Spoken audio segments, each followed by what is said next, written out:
Bismillahirrahmanirrahim. Assalamualaikum warahmatullahi wabarakatuh. Waalaikumsalam warahmatullahi wabarakatuh. Masih pada semangat Bapak Ibu? Semangat. Alhamdulillah semangatnya full terus ya. Mudah-mudahan sampai akhir IHT. Amin. Oke. Hari ini bertemu dengan saya Kiki Rahayu. Hari ini saya akan menyampaikan materi tentang pendidikan yang memerdekakan. Saya izin share screen ya Bapak Ibu. Baik.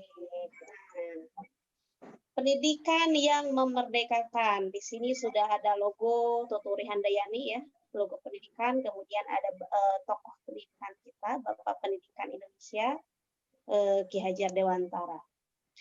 Oke. Nah, sebelum IHT-nya kita mulai ya.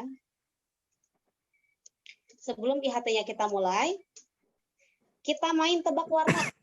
Menebak warna dalam tulisan. Ingat ya, clue-nya menebak warna di dalam tulisan. Bukan menebak tulisan itu apa ya. Paham Ibu Bapak? Paham. Oke, kita mulai ya. 1, cepat ya. Merah. Oke. Pink. Oke, pink boleh. Kemudian Orange. Oke, wah konsentrasinya luar biasa ya. Ini Hijau. boleh. Ini hitam dan yang terakhir Biru. Wah, konsentrasinya bagus sekali ya Bapak Ibu. Oke. Kita mulai ya. Setelah kita refleksi sebentar. Nah, tentang penguatan konsep pendidikan yang memerdekakan. Untuk menguatkan konsep pendidikan yang memerdekakan kepada Bapak Ibu, saya akan membawa Bapak Ibu kepada Jamboard ya yang akan saya share di kolom chat ya Bapak Ibu. Siap.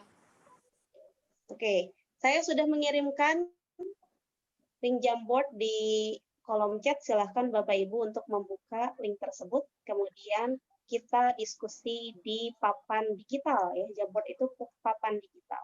Ada 3 gambar nih ya Bapak Ibu. Ada gambar 1, gambar 2, dan gambar 3. Nah, tugas Bapak Ibu silahkan Bapak Ibu kemukakan hubungan ketiga gambar yang ada di Jamboard. Kemudian Bapak Ibu tuliskan hasil pemikiran Bapak Ibu di sticky note yang ini ya, kan untuk menuliskan hasil pemikiran Bapak Ibu mengenai keterkaitan antara gambar 1, gambar 2, dan gambar 3. Saya beri waktu 2 menit ya Bapak Ibu. Oke, baik Ibu Bapak, karena waktunya yang sangat terbatas sekali, di sini sudah ada ya hasil pemikiran dari Bu Tika, kemudian Bu Hesti, dan Pak Arif. Oke, untuk Bapak Ibu, siapa di sini yang mau menjelaskan tentang pemikiran yang sudah dituangkan dalam sticky note? Boleh. Coba singkat dan padat saja, tidak perlu panjang lebar ya. Boleh. Saya boleh nggak Bu? Sebagai hukuman nulis di Jamboard ini.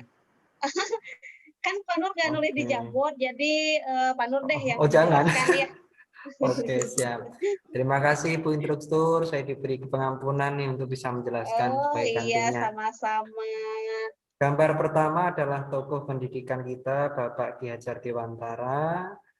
Kemudian gambar kedua adalah logo Kementerian Pendidikan dengan tulisan Tuturi Handayani. Gambar ketiga kalau saya lihat dari pandangan saya itu pelajar atau siswa-siswi yang mengangkat tangan rasa gembira atau senang atau merdeka. Iya. Kalau kaitan 3 Tanpa gambar ini beban, adalah kaitan 3 gambar ini adalah Bapak Ki Hajar Dewantara dengan lambang Tuturi Handayani yang dengan tujuan untuk memerdekakan siswa. Mungkin seperti itu pandangan saya. Memerdekakan peserta didik ya. Merdeka belajar ya. Merdeka belajar ya. Sesuai dengan apa yang akan kita bahas hari ini. Oke, tepuk tangan untuk Pak Nur yang sudah memaparkan meskipun tidak menuliskan di sticky note, tapi beliau memaparkan secara langsung ya. Tepuk tangan Ibu Bapak. Oke, selanjutnya saya share screen lagi PowerPoint yang sudah saya buat ya. Nah, ini dia ya, pendidikan yang merdeka menurut Ki Hajar Dewantara itu apa sih sebenarnya gitu ya. Pendidikan merdeka itu adalah pendidikan yang berdaya upaya dengan sengaja untuk memajukan hidup, tumbuhnya budi pekerti. Nah, di sini kita garis bawahi budi pekerti ya. Tumbuhnya budi pekerti, berubahnya budi pekerti. Budi pekerti itu terdiri dari rasa, pikiran, roh, dan raga. Raga siapa? Raga peserta didik atau siswa atau anak dengan jalan pengajaran, kemudian teladan, dan pembiasaan. Tetapi jangan disertai dengan perintah dan paksaan. Jadi pendidikan yang merdeka itu adalah pendidikan yang tidak disertai dengan perintah, tidak disertai dengan paksaan, dan tidak memaksa. Artinya pendidikan harus memerdekakan peserta didik atau siswa, begitu. Kemudian, nah, dari pernyataan tersebut terlahirlah kerangka perubahan Ki Hajar Dewantara. Ada 3 kerangka, ada kodrat keadaan, ya, ada prinsip melakukan perubahan yang terdiri dari asas trikon, dan yang terakhir apanya yang berubah. Nah, kita mulai bedah satu persatu ya.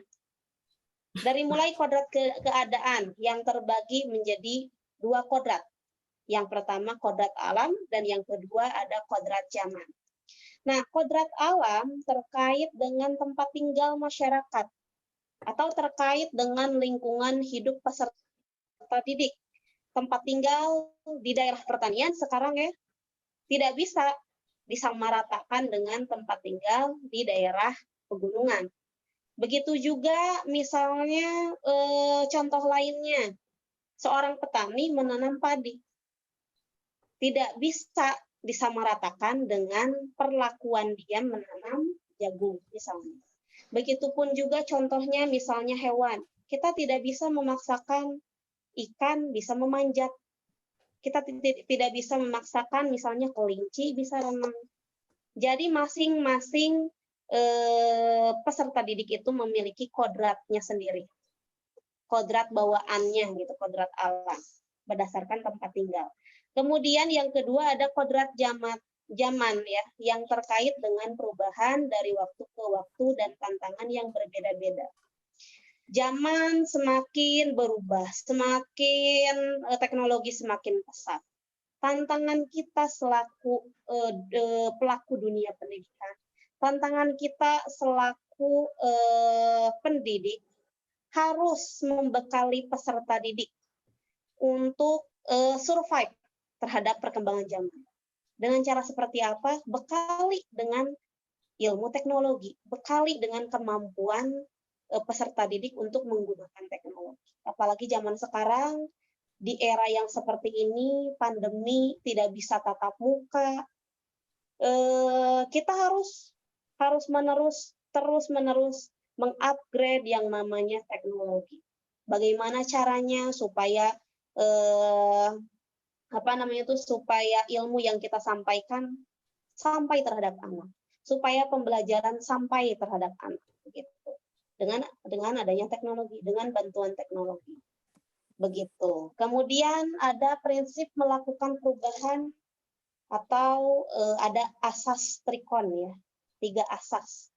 Ada kontinuitas, ada konvergensi, kemudian ada konsentris. Kemudian yang terakhir dari 3 kerangka perubahan Ki Hajar Dewantara yaitu apanya yang berubah gitu. Di sini seperti yang Ki Hajar Dewantara sampaikan bahwa pendidikan merdeka itu harus memajukan hidup tumbuhnya budi pekerti, maka yang berubah adalah di sini budi pekerti.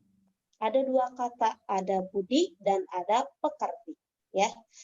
Budi menurut Ki Hajar Dewantara terdiri dari cipta, rasa, dan karsa. Sedangkan pekerti yaitu tenaga atau raga. Dalam pemikiran Ki Hajar Dewantara, keseluruhan ini harus seimbang, baik budi maupun pekertinya.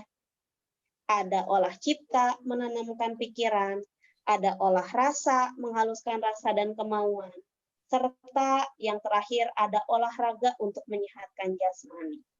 Nah, begitulah Bapak Ibu sekilas tentang pendidikan yang memerdekakan. Untuk selanjutnya yang dapat Bapak Ibu pelajari mungkin sudah tersedia di LMS ya, di LMS sudah sangat banyak dan lengkap tentang pendidikan yang memerdekakan. Oke, karena waktunya sangat terbatas, jadi saya batasi saja untuk penanya. Penanya hanya satu orang ya, Ibu Bapak. Nanti Ibu Bapak bisa bertanya lebih lanjut, bisa via WhatsApp atau komentar di LMS. Saya selalu mengecek setiap waktunya LMS dan WhatsApp group. Terima kasih Bapak Ibu atas perhatiannya. Tetap semangat, kita akan lanjutkan pertemuannya besok. Dan sekarang setelah pertemuan dengan saya, Ibu Bapak harus melanjutkan di aplikasi LMS. Terima kasih Bapak Ibu. Sama-sama. Assalamualaikum warahmatullahi wabarakatuh. Waalaikumsalam. Waalaikumsalam warahmatullahi wabarakatuh.